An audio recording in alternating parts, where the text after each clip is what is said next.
మరి ఎవరిని ఉరి తీయాలి? రేవంత్ రెడ్డిని కాదు. రేవంత్ రెడ్డిని చాలా చేయాలి గాని రేవంత్ రెడ్డి లాగుల తొండలు ఇడిచి పెడదాం తర్వాత. గాని ఉరి తీయాల్సింది రాహుల్ గాంధీ అనే హౌలగాన్ని. ఈ హౌలగాన్ని మన మీద రుద్దినా ఆ హౌలగాన్ని ఉరి తీయాలి. ఇక్కడ వరంగల్కి వచ్చి అబద్దాలు ఆడి రైతులను 70 లక్షల మంది రైతులను మోసం చేసిండు రాహుల్ గాంధీ. హౌలగాన్ని ఉరి తీయాలి నడి బజార్లా. ఇదే రాహుల్ గాంధీ హైదరాబాద్ లో అశోక్ నగర్ కు పోయిండు. అక్కడ పోయి డైలాగులు కొట్టిండు. ఏమన్నాడు?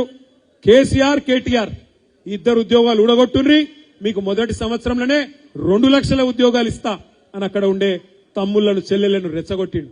పాపం ఆ తమ్ముళ్ళు చెల్లెలు నమ్మిండ్రు. నమ్మి పాపం తాండాలు ఉన్నోళ్ళు తాండాలకు వచ్చిండ్రు, వాళ్ళ ఇళ్లకు, ఊర్లు ఉన్నోళ్ళు ఊర్లలోకి వచ్చిండ్రు, పట్నంలో ఉన్నోళ్ళు పట్నంలో పోయినరు.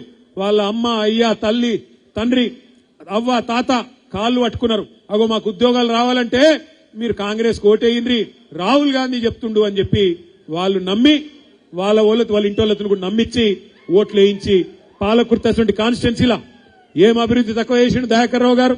పాలకుర్తి లాంటి కాన్స్టిట్యున్సీలో కూడా 7 సార్లు గెలిచిన కాన్స్టిట్యున్సీలో కూడా ఈ దొంగ మాటలతో 2 లక్షల ఉద్యోగాలను నమ్మించి ఆ పిల్లగాళ్ళని రెచ్చగొట్టి ఇదే రాహుల్ గాంధీ అనే హౌలగాడు అశోక్ నగర్ కు వచ్చి ఆ రోజు వాగ్దానం చేస్తే ఆ పిల్లలు కూడా నమ్మి మోసపోయి ఈ రోజు ఓట్లేసి బాధపడతా ఉన్నారు. ఎవరిని తీయాలి ఉరి మరి?